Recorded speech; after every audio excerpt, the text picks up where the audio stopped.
बहुत लोगों का इतना बैड एक्सपीरियंस है कि जब 1 करोड़ की बात आती है ना, तो या तो उनकी पाइपलाइन फट जाती है या फिर क्योंकि आगे धोखा हुआ है वो याद आता है। वो भी ऐसा ही बोल रहा था, वो भी कोट पहन के आया था, ऐसे ही मीटिंग में बुलाया था और हमारे साथ ये हुआ। तो पहली बात तो ये कि हमें आपके 10 रुपए भी नहीं चाहिए। हम यहाँ कोई भी आपसे डिपॉजिट लेने के लिए नहीं बुलाया है, ना ही हमें आपको 10,000 रुपए का माल बेचना है। तो ये बड़ी अनोखी मीटिंग है, ये डिफरेंट मीटिंग है। यहाँ सिर्फ दुकान बदलनी है और दुकान बदलने में किसी को दिक्कत है? नहीं। आपने कई बार बदली होगी। देखो बिग बाजार भी बंद हो गया है, तो हम पहले जाते थे, अब डी मार्ट में चले जाते हैं क्योंकि वो बंद हो गया। अब बंद हो गया तो क्या आपने किसी ने केस किया बिग बाजार के ऊपर? नहीं, बिकॉज आपका कुछ गया नहीं है। तो मोदी घर में किसी का कुछ जाता नहीं है। पहले सबसे अच्छा पॉइंट ये है, आप चाहो तो भी नहीं जा सकता। अगर कोई बोलता है कि मोदी घर में पैसे जाते हैं तो मैं देता हूं 10,000 रुपये, मुझे दिखा भैया कैसे जाते हैं। कोई जैसे आप 10,000 रुपये मुझे दोगे, 10,000 की आपकी वर्थ की प्रोडक्ट मिल जाएगी, वो भी होलसेल प्राइस में, वो भी सारे बेनिफिट्स के साथ, यानी लगभग 15,000 के प्रोडक्ट मिलेंगे।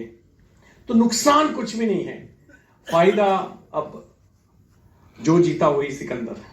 तो मैंने बोला हाँ बेचूंगा। अगर अमिताभ बच्चन साहब को नवरत्न तेल बेचने के लिए चपरासी और कुली का ड्रेस पहनने में प्रॉब्लम नहीं है, अक्षय कुमार को घर घर जाके टॉयलेट धोने में प्रॉब्लम नहीं है, तो अल्पेश गज्जर को भी शैम्पू साबुन पाउडर बेचने में कोई प्रॉब्लम नहीं है। क्योंकि गुजरात में जब बच्चा पैदा होता है तभी से सोचने लगता है धंधा क्या करूं। नौकरी हमारे दिमाग में आती नहीं। मुझे भी रेलवे की जॉब मिली थी क्योंकि मैंने ITI किया है, और वो लेटर मेरे पापा को न मिले उस तरीके से मैंने फाड़ दिया था। मतलब सारी एग्जाम्स क्लियर कर दी थी, अपॉइंटमेंट लेटर था और वो मिल गया था। अब जब मुझे लेटर मिला तब हम झोपड़े में रहते थे, चारों दीवार मिट्टी की थी। मेरा बचपन ऐसा गुजरा है कि किसी भिखारी का भी नहीं गुजरा होगा, इससे भी घटिया। बिकॉज भिखारी भीख मांग सकता है, भिखारी किसी का जूठा खा सकता है, हम वो भी नहीं कर सकते। हम मांग भी नहीं सकते, जूठा भी नहीं खा सकते। फीस के लिए ऑलवेज क्लास के बाहर खड़ा रहना है। उधार मांग मांग के ही पापा ने पढ़ाया हमेशा। जो भी एक चीज मुझे परवरिश में मिली वो थी ईमानदारी। वो आज तक हमने टिका के रखी है। मैंने अपनी लाइफ में 10 रुपए भी ऐसे नहीं कमाए जो किसी को 50 पैसे का भी नुकसान करता हूं। और हाँ, किसी को करता हो तो मैं उसको सामने पहले 1 रुपया दे देता हूं कि तेरा 50 का जाएगा, मुझे 10 का फायदा है, तू 1 ले लेना। तो डील करता हूं। लेकिन एक आपको पूरे हिंदुस्तान में ऐसा एक आदमी नहीं मिल सकता जिसके साथ मैंने गलत किया हो, कोई नहीं सकता।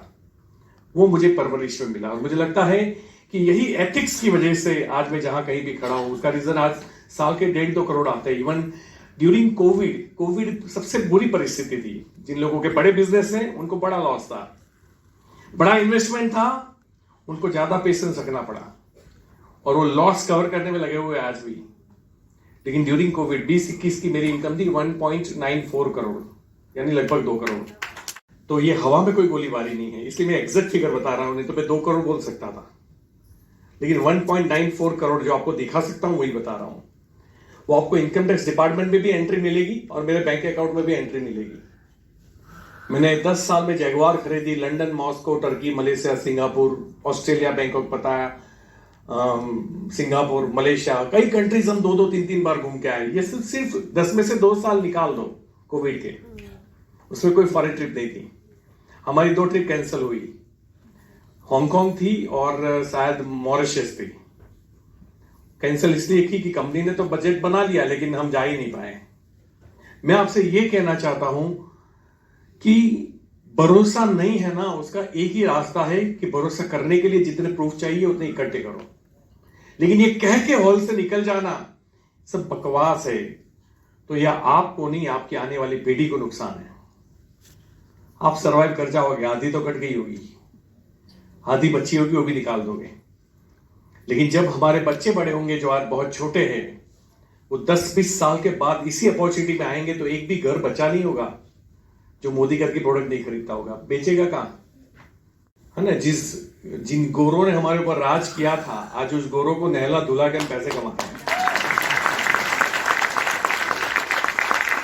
और ये कंपनी की साइज है, ये कंपनी की अपनी साइज है, नहीं तो जनरली कंपनियां, नेटवर्क मार्केटिंग कंपनियां खोलती है ना बिजनेस, तो कहां जाती है सबसे पहले? नेपाल, बांग्लादेश या फिर दुबई मैक्सिमम।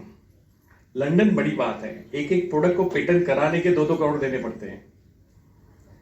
अगर 50 प्रोडक्ट लेके आई कंपनी, वहां 50 प्रोडक्ट से शायद उसके 100 करोड़ रुपए गवर्नमेंट को एक्स्ट्रा देने। कौन करेगा ऐसा धंधा? वो रूल्स को फॉलो करते हुए भी मोदी के राज अगर लंदन में चल रहा है तो इंडिया में तो पक्का चलेगा। अब तो मेरा विजन क्लियर था, गोल क्लियर था, बिकॉज मुझे पैसे चाहिए थे। पैसे सबको चाहिए, लेकिन वो तड़प वाले नहीं चाहिए। आजादी सबको चाहिए, लेकिन डंडे नहीं पड़ने चाहिए, है ना। महात्मा गांधी जब ट्रेन से धक्का मारा, ही सेड कि आपने मुझे देश से ट्रेन से धक्का मारा है, मैं आपको अपने देश से धक्का मारूंगा। तो ऐसा नहीं था कि महात्मा गांधी अकेले इंसान थे जिनको फर्स्ट क्लास कोच से निकाल दिया गया हो। ऐसे बहुत इंडियंस थे, और बहुत इंडियंस को बुरा भी लगता था। वो खड़े भी होते थे कि आपने मुझे ट्रेन से दत्ता था ना, लेकिन जैसे ही पुलिस के 2 डंडे पड़े, बोले अपने को आजादी नहीं चाहिए, जैसी लाइफ है चलने दो। सेम जब हमारे पास एक स्ट्रॉन्ग ठोस लक्ष्य नहीं होता, तो जैसे ही फील्ड में 2 डंडे आते, हम बोलते हमने को अपने को मोदी का नहीं करना। थोड़ा सा अपलाइन ने फोन क्या नहीं उठाया, अपलाइन मोदी का नहीं करना, है ना। बोले जब मुझे जोड़ा था तब तो बोला था दिन रात आऊंगा। अरे दिन रात कोई आ सकता है? रात को काम नहीं होता घर पे? कैसी बात कर रहे हैं तुम? सब कुछ छोड़ के तुम्हारे पास आ जाएगा। थोड़ी तो अकल रखो। दुनिया में कोई किसी को सपोर्ट नहीं करता, अगर कोई सबसे ज्यादा सपोर्ट करता है तो वो हम खुद को सपोर्ट करते हैं। डिपेंडेंट इंसान हमेशा कमजोर होता है। आज बाहर जो मामू जो रोड या खड्डे खोदते हैं ना, उनके जो बच्चे होते हैं, उनको बारिश में सर्दी नहीं होती, धूप में सनबर्न नहीं होता, उनको कोई प्रॉब्लम नहीं है। लेकिन हमारे बच्चे को थोड़ा निकालो बाहर,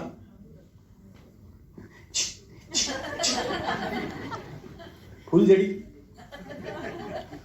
बिकॉज आपने काफी टेकिंग केयर की उसकी। जीवन में कोई बने ना बने, खुद को योद्धा बनाओ, ये बहुत इंपॉर्टेंट है।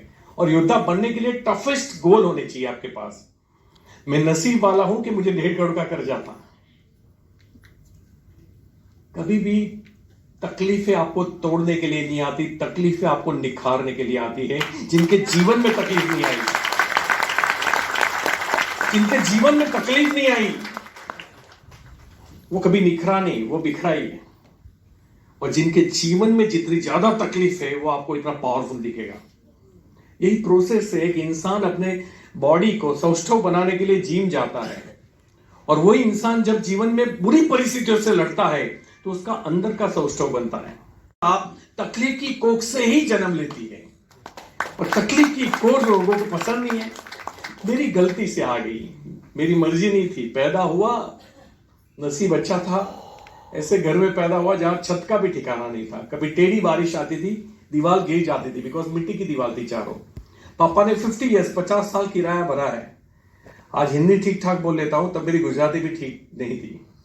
और वर्सोला से नडियाद स्कूल जब मैं आता था, 2 गांव क्रॉस करके स्टेशन जाते थे हम, गोठाज, और गोठाज से फिर नडियाद जाता था। स्टेशन क्यों जाता था? बस थी, बस का पास था 17 रुपीज, और ट्रेन का था 4 या 5 रुपया। इसलिए हम तीनों भाई वहां से जाते थे। पूरे गांव के बच्चे जाते थे बस से, और हम चलते हुए 2 गांव क्रॉस करके, मतलब 4 to 5 kilometre every day, plastic के जूते पहन के। प्लास्टिक के जूते, मेटल वाला रोड कभी टिकते नहीं है, उसके अंदर जिग-जैग दौरे लगे हुए थे। बारिश में पग फूक जाते थे, गर्मी में गर्म हो जाते थे, और ठंड में कड़क हो जाते थे। इंग्लिश मीडियम में रखा था कि हमारे बच्चे बड़ा नाम करेंगे। पापा बड़े एम्बिशियस थे, यही एक फायदा हुआ, क्योंकि इंसान का लॉ ऑफ अट्रैक्शन काम करता है। उन्होंने 3 बेटे पैदा कर दिए, क्योंकि एक तो चलेगा, और मैं आखिरी नौट हूं। तो लास्ट ट्रायल में मेरे पापा पास हो गए। I am a third one. 2 भाई मेरे ऊपर है, और वो सोचा करते थे कि एक तो बड़ा करेगा, एक तो बड़ा करेगा। उनको ये सोचना चाहिए था कि तीनों बड़ा करेंगे, क्योंकि जो सोचते हो वही लाइफ में होता है। इसलिए जब सोचने की बारी है उसके ऊपर कोई टैक्स नहीं है, कोई चार्जेस नहीं लगता। बड़ा सोचो लाइफ में, हम बड़ा सोचने से डरते हैं, और मैं ऑलवेज सोचता था मेरी लाइफ में बड़ा सोचता था। मैं सही में बोलता हूं, इट्स अ फैक्ट कि एक दिन आएगा इनको मेरे ऊपर प्राउड करना पड़ेगा, एक दिन आएगा इनको, तो ये सोचता था मैं। अमीरों की स्कूल थी, कार लेके जो बच्चे आते थे, कार उनकी कपड़े उनके ऊपर हेड मेरा फिट कर देता था कि अल्पेश गजरा है। आजकल हमारी एंट्री ऐसी होती है, तो फायदा होता है जब आप सोचते हो तो। और सोचने में कोई चार्जेस नहीं है, सोच जबरदस्ती आपको उस जगह पे ले जाएगी जहां आप जाना चाहते हो। रास्ता दिखेगा नहीं। अगर मैं एक आम आदमी को अभी बोलूं कि सोचो ना महीने के 1 करोड़ आएंगे, ऑफ कोर्स यही होगा। लेकिन अगर आप फॉर्मली, ईमानदारी के साथ, दिल से सोचोगे ना, तो पता नहीं कौन से रास्ते से उंगली पकड़ के तुम्हें कुदरत यहां लेके आएगी। यहां नहीं 1 करोड़ तक लेके जाएगी, यहां नहीं। ये भी एक रास्ता है या नहीं भी हो सकता है। मैं पढ़ाई में तो असफल हुआ बिकॉज गुजराती ठीक नहीं थी, तो इंग्लिश मीडियम कैसे पढ़ता। मेरे क्लास में मुझे वास्को डी गामा बोलते थे कि गामा आ गया, वास्को डी गामा। देहाती आदमी था ना, दैट्स व्हाई। तो 12th तक तो 10th में बोर्ड एग्जाम होती है, तो बोर्ड एग्जाम में आगे स्टूडेंट अच्छा था तो मैं पास हो गया। हमें सही चीजों की कॉपी करनी आती है। बच्चे अदरवाइज ना ले, पढ़ना लिखना बहुत जरूरी होता है। पढ़ाई विजन देता है, पढ़ाई डिसिप्लिन देता है। मैं आपको बता दूं, मेरी इनकम 1.5-2 करोड़ साल की है। अगर सिर्फ ग्रेजुएशन भी मेरे पास होता ना, तो आज 5-6 करोड़ होती। इतना फर्क होता। तो आप ये मत समझिए कि बिना पढ़ाई लिखे मेरी क्षमता बहुत है, नहीं। अगर मैं पढ़ा लिखा होता मेरी क्षमता और होती। लेकिन पढ़ना लिखने का मीनिंग पता नहीं है तो मत पढ़ो। पढ़ने लिखने का मतलब है विजनरी होने चाहिए आप। आपको एक पता होना चाहिए, आज जहां मैं खड़ा हूं 5 साल के बाद मैं कहां जाना चाहता हूं। आपको वो रास्ता पता होना चाहिए, आपके अंदर बिलीफ आना चाहिए, आपको सही और गलत का फर्क समझ में आना चाहिए। यहां तो तकलीफ ये है, वो आदमी मोदी घर की मीटिंग में इसलिए नहीं आ रहा है क्योंकि 11,000 भरना है, 4,000 आएंगे, उसमें पैसे भरे थे। अब मोदी के और उसको कोई लेना देना है, लेकिन 11,000 भरना है, 4,000 हर महीना आएंगे, इसलिए पैसे भरे, बिकॉज लालच। डालो धोखे निकल जाए। कुछ नहीं करने के लिए तो हमने रोटी मेकर बनाया, कुछ नहीं करने के लिए तो हमने गाड़ियां बनाई, टैक्सियां बनाई, कार बनाई, क्योंकि कुछ करना ना पड़े, बैठे बैठे चलो। पहले जाना पड़ता था, और उस जमाने में कैंसर नहीं थे, डायबिटीज नहीं था, अब सब आ रहा है फ्री में। कुछ नहीं करोगे तो वो तो काम करेंगे, वो उन्हीं के ऊपर ही काम करते जो कुछ नहीं करते। बीमारियां जिसे बोलते हैं। और इसीलिए ये कुछ नहीं करने के रोग ने लोगों को, अच्छा दुख की बात क्या है, ये जब प्रेजेंट करने आते हैं पर्टिकुलर एक का डबल वाले मनी सर्कुलेशन, या आपको लालच देते हैं। कभी आते हैं रिसोर्ट है, इतने रिसोर्ट है, इतना प्रॉफिट होगा। कभी आते हैं भेड़ बकरियां हैं, 4 बकरी खरीदोगे, गूगल में देखो एक बकरी के कितने बच्चे होते हैं, तो आपकी एक बकरी हम खरीदेंगे, आपका इन्वेस्टमेंट करेंगे, इतने बच्चे होंगे, इतने फिर उसके बच्चे होंगे, जैसे ये सबका नाना हो, सबको संभालेगा। और ऐसे कैलकुलेटिव एक्सपीक एशिया कंपनी आई थी, आप क्लिक करो ऐड, और एड के पैसे, एड सर्वे के पैसे हम लोग लेते हैं, ये सर्वे करते हैं, वो सर्वे करते हैं, और ये एमबीए गोल्ड मेडलिस्ट होते हैं जो समझाते हो। झूठ बोल के जितने पैसे कमाए जाते हैं ना, उससे ज्यादा सच बोल के कमाए जा सकते हैं। ये आपको पता है? रतन टाटा देख लो, जिन्होंने कभी किसी को करप्शन नहीं दिया आज तक लाइफ में, और अगर वो डोनेट नहीं करते तो 5 मुकेश अंबानी को खरीद सकते थे, इतने अमीर आदमी थे। तो वो इसीलिए जरूरी नहीं है कि शॉर्टकट ऑलवेज अच्छा हो। शॉर्टकट लगभग अधोगति की तरफ ही लेके जाता है। दैट्स व्हाई आप ईमानदार रहिए, कमिटेड रहिए, हार्ड वर्किंग रहिए, रास्ते मिलते रहेंगे। हो सकता है आज का ये मीटिंग आपके लिए लिखा भी हो ना भी लिखा हो, मोदी केयर आप करोगे भी नहीं भी करोगे, लेकिन कुछ मैं चीजें आपको सिखाऊंगा, अगर वो आपके अंदर आ गई तो फील्ड कोई सा भी हो आप जीतोगे, क्योंकि सक्सेस के फॉर्मूला सेम होते हैं। लेकिन आप चाहते हो कि मुझे पैसे के लिए जिंदगी भर काम नहीं करना, तो यू हैव टू डू मोदी केयर, आपको करना पड़ेगा। अगर आप 60 साल तक अपनी जिंदगी को, क्योंकि देखो क्या हम लोग जब पैदा हुए थे या जब हम ह्यूमन की बात करें, जब हम लोग अलग अलग रूप में अपने आप को चेंज करते आए, जब जंगल में रहते थे, जानवर से हम लोग डरते थे, फिर हमने आग बनाई, आग से उसको डराते थे, फिर पेड़ पे चढ़ जाते थे, फिर लकड़ियां काट के घर बनाने स्टार्ट किया प्रोटेक्शन के लिए। ये तो सबको पता है ना। तब नौकरी कहां थी? तब कहां बताया जाता था कि 60 साल तक काम करना पड़ेगा? था ही नहीं। ये सिस्टम हम लाए, और 60 साल का मतलब एक कंपनी आपका जूस निकाले, और जब जूस खत्म हो जाए तो बोले तेरा जूस खत्म हो गया। मोर देन 60 एज है, क्योंकि मैंने टेलीकॉम में काम किया है, तो बीएसएनएल ऑफिसर्स के साथ हमारे अच्छे संबंध थे। मैं पीसीओ मशीन पे फोन्स बेचता था, तो मुझे कनेक्शन खिंचवाने होते थे।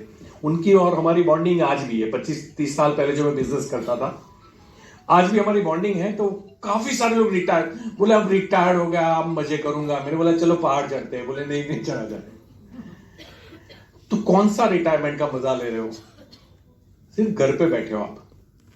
मजा लेने का वक्त 25 साल में होता है, 30 साल में होता है, 35 में होता है, 40 में होता है, 50 में होता है। उसके बाद ग्राफ नीचे की तरफ आता है, टेस्टोस्टेरोन नीचे जाता है।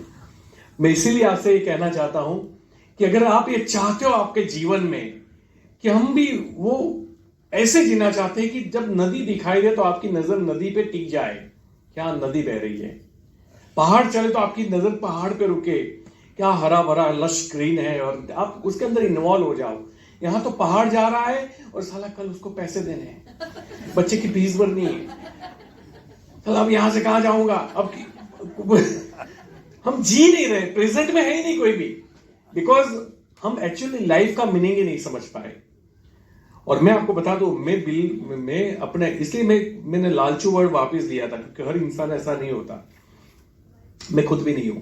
5-6 साल से मैंने किसी को रिक्रूट नहीं किया। मैं पहला नेटवर्कर हूं इंडिया का कि जिसने आउटगोइंग फोन नहीं लगाया कि तू मेरे साथ जुड़। एक्चुअली हमारा ये काम है, हमें करना पड़ता है। लेकिन आई हैव डिसाइडेड, मैं जब इस बिजनेस में आया तो मेरा पहला लक्ष्य था मेरा कर्जा खत्म हो, और मेरा दूसरा लक्ष्य था मुझे महीने के 10 लाख मिले। अब 10 की जगह 20 आने लगे। खत्म हो जाऊंगा पैसे के पीछे भाई साहब। इसका मतलब ये भी नहीं कि मैं मोदी केयर में काम नहीं करता, मैं काम करता हूं, लेकिन लोकहित के लिए, सिर्फ लोगों के लिए, सिर्फ लोगों की जिंदगी बिल्ड करने के लिए, लोगों के सपने पूरे करने के लिए, उनको मदद करने के लिए। और मेरा काम क्या है? मेरा काम आपको मोदी केयर की ताकत समझाना नहीं है, मेरा काम आपको आपकी ताकत समझाना है। क्योंकि मोदी केयर की ताकत समझने के लिए तो ब्लैक एंड व्हाइट है। प्रोडक्ट खरीदोगे, यूज करोगे, उसके ऊपर लिखा हुआ है मनी बैक गारंटी, ये तो पढ़ा लिखा नहीं उसको भी समझ में आएगा कि क्वालिटी नहीं होगी तो कोई कंपनी लिख के देगी कि पैसा वापिस। ये कंपनी का मालिक जो 65,000 करोड़ के मालिक है मिस्टर मोदी, जिनकी फोरस्क्वायर सिगरेट, पान विलास या Modi tyre, Modi sugar, Indofil limited, colour bar, इतनी सारी ब्रांड्स उनकी काम कर रही है, उसका मालिक आपको लिख के दे रहा है कि हमारे प्रोडक्ट की क्वालिटी की गारंटी। अब आप दूसरा क्वेश्चन करो कि पैसा आता है कि नहीं आता, तो आप बैंक स्टेटमेंट देख लीजिए हमारा। मुझे 10 साल कंप्लीट हुए और 10 साल में कभी 2 बार भी ऐसा नहीं हुआ कि 9 तारीख की जगह कंपनी ने 10 तारीख को पेमेंट दिया हो। जीपीआई और सब कलर बार सब फॉरेन गए थे एंजॉय करने के लिए, और वो लोग फॉरेन में थे 3-4 तारीख से 8-9 तक, और 7 तारीख को पेमेंट आता है सबके अकाउंट में। क्या मैनेज करके गए होंगे? वो जानते हैं कि हमारे लिए वो 9 तारीख कितनी इंपॉर्टेंट है। हमारा काफी सारे लोगों के घर उसी से चलते हैं, तो उनका इंटेंशन पता चलता है। बात वो नहीं कि पैसा टाइम पे मिलता है, बात ये है उनका इंटेंशन। और जब इंटेंशन सही हो ना, ये मेरी लाइफ की सेकंड कंपनी है। पहली कंपनी बहुत अच्छी कंपनी थी, जबरदस्त कंपनी थी। प्रशांत जी, राजनाड़ा साहब, हम साथ में थे, और मेरी वहां महीने की इनकम गई थी 11 लाख हाईएस्ट, और 6-7 लाख थी तब मैंने उसको छोड़ दिया। अब कोई आती इनकम छोड़ेगा? बस एक प्रॉब्लम थी, इंटेंशन। क्योंकि मुझे भरोसा नहीं रहा कि मैं आप लोगों को भरोसा दे सकता हूं। यहां कम से कम मैं कुल देवी की, बच्चे की, सबकी कसम यहां खा सकता हूं मोदी केयर के लिए। ये तो अनएथिकल डॉक्टर हो गया ना। और हम ऐसे काम नहीं करते क्योंकि वो पैसा हजम ही नहीं होता। फिर पैसा आना इससे कई गुना ज्यादा इंपॉर्टेंट है पैसे कहां से आ रहे हैं। और बड़ी खुशी मिलती है जब आप मेरी टीम में simple house wife 5 lakh 10 lakh महीने के ले रही है, 2 मर्सिडीज, ऑडी, 2 जैगुआर, 2 BMW मेरी टीम में आ चुकी है। ये लाने वाले नहीं है। और 400 से ज्यादा गाड़ियां खरीदी गई है मेरी टीम में, 400। कल भी एक चाबी लेके आया मैं। और 70% महिलाओं ने खरीदी है उसमें से, जिनकी 50 बर्डन होते हैं। 50 एक प्रॉब्लम नहीं होती महिला को। हम भले ही कितनी भी आर्ग्यूमेंट कर ले, उनको क्या फर्क पड़ता है? उनका और हमारा शरीर की रचना भी अलग है। शरीर के चैलेंजेस से उनकी लाइफ स्टार्ट होती है। रिस्पॉन्सिबिलिटी, इज्जत, हमें कोई इज्जत की परवाह नहीं, रात को 12 बजे आए जाए। अगर एक महिला रात को 12 बजे घर आती है तो सोसाइटी वाले बात करते 12 बजे आती नहीं। आप सोचो, ये पार्शलिटी के बावजूद भी आज इस कंपनी की और नेटवर्क मार्केटिंग इतिहास की सर्वोच्च इनकम लेने वाली महिला जो मेरी अपलाइन है, डॉक्टर सुरेखा भार्गव मेरी अपलाइन है, जिन्होंने मुझे स्पॉन्सर किया है। और उनकी इनकम महीने की 1 करोड़ है लगभग। मैं अपना चेक दिखा सकता हूं, उनका दिखा नहीं सकता, इसलिए मैं लगभग बोल देता हूं। लेकिन मेरा तो मैं दिखा ही सकता हूं। अभी 12 से 15 लाख के बीच में मेरी एग्जिस्टिंग इनकम है। लास्ट ईयर आप लोगों ने मेहनत कम की, इसलिए मुझे पैसा कम आया है। 1 करोड़ 55 लाख किया है, बहुत कम है। 2.5 करोड़ होने चाहिए थे। तो मैं पैसे के पीछे पागल नहीं हूं, और ना ही मैं आज मेरा कोई सेल्स इंक्रीज करने आया हूं। लेकिन हाँ, अगर आप ये चाहते हो कि मेरे जीवन में एक अच्छा रास्ता चाहिए, तो ईमानदारी वाला रास्ता है मोदी केयर। जाने अनजाने में भी आप किसी का गलत नहीं कर सकते इससे। इसीलिए अगर आपके कोई बैड एक्सपीरियंसेस है कि मैंने उस कंपनी में किया था, मैंने इस कंपनी में किया था, मैं उसके साथ जुड़ा था, मैं इसके साथ जुड़ी थी, उसने मेरा कर डाला, तो उसको प्लीज यहां थोड़ी देर के लिए साइड पे जाने दीजिएगा, क्योंकि यहां उसको कोई लेना देना ही नहीं है। ये बड़ा अनोखा और डिफरेंट चीज है, और मेरे बोलने से थोड़ी हो जाएगी। अकल तो परमपिता परमेश्वर ने आपको भी दी है ना। इसलिए आई ऑलवेज से कि धंधा सही और गलत होता है, और आपका एजुकेशन वहां तो काम करता है कि सही है या गलत। आप चेक करो ना। अभी आज मैं अच्छा बोलूंगा, कल मेरे से अच्छा बोलने वाला आएगा, आप उसकी बात मान लोगे? क्यों? कॉमन सेंस है ना हमारे अंदर, सामान्य बुद्धि, उसका उपयोग करो। है लोग खरीदते नहीं हैं, लोग काम नहीं करते। मैंने तो 25 कॉल किए मीटिंग में, मेरा तो एक भी नहीं आया। हमारे भी नहीं आते थे, हमसे भी लोग नहीं जुड़ते थे। हमारे भी लोग जुड़ने के बाद भाग जाते थे। मैंने बोला ना, कैमल वाला, एक को बिठाओ ठीक से, दूसरा उठ के भाग जाता था। पूरी रात कोई सोता ही नहीं था। लेकिन मैं क्या बोलता हूं, इंसान जो कुछ भी होता है वो परिस्थिति की वजह से नहीं होता। परिस्थिति का टास्क भगवान ने सबको सेम ही दिया है ऑलमोस्ट। उस परिस्थिति को देखने का नजरिया क्या है, दैट इज मोर इंपॉर्टेंट। जब मैं आता था, मैं ऐसे ही खड़ा रहता था, मुझे जगह नहीं मिलती थी। अब 7% 10% 8-10% वालों को इज्जत मिली, कितनी अच्छी बात है। तो डाडा साहब के लिए तालियां बजाई जाए। क्योंकि सबसे बिलो लेवल आता है 7%। आप जुड़ते ही आप वो परसेंट ले लेते हो। उसके ऊपर का लेवल होता है 10%, सबसे पहला छोटा सा स्टेप। और उनको भी सम्मान दिया तो मुझे अच्छा लगा। हम इनको सम्मान देते हैं, लेकिन छोटी मीटिंग में, घर में, घरगत्ता, जब घर में मीटिंग होती है ना, तो बोले ये 10% है, तालियां, एक गुलाब लेके जाते हैं 5-10 रुपए वाला, लो पकड़ो।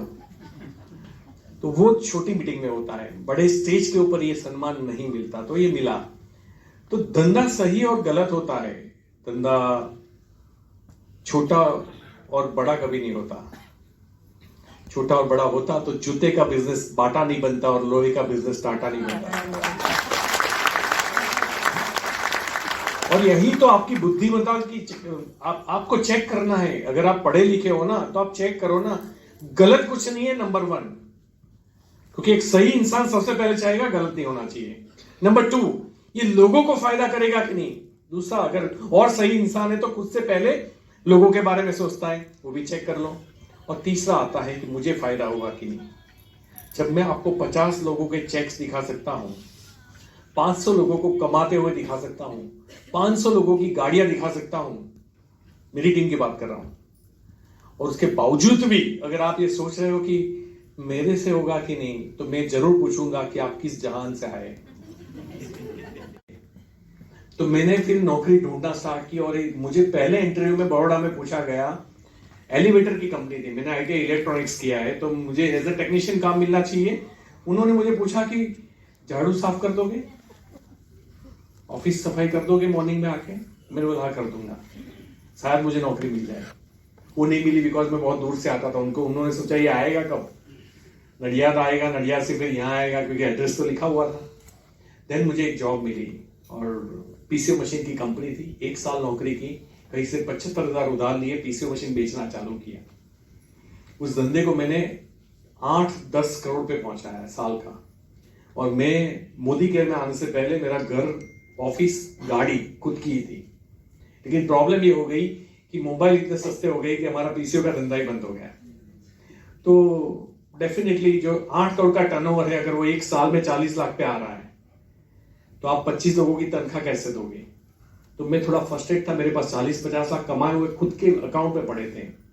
मेरे पास 44 लाख की बैंक की कैश क्रेडिट थी, सीसी बोलते हैं उसको। यूज करो तो इंटरेस्ट लगेगा, अदरवाइज नहीं लगेगा। मैंने सोचा कुछ दूसरा बिजनेस करते हैं।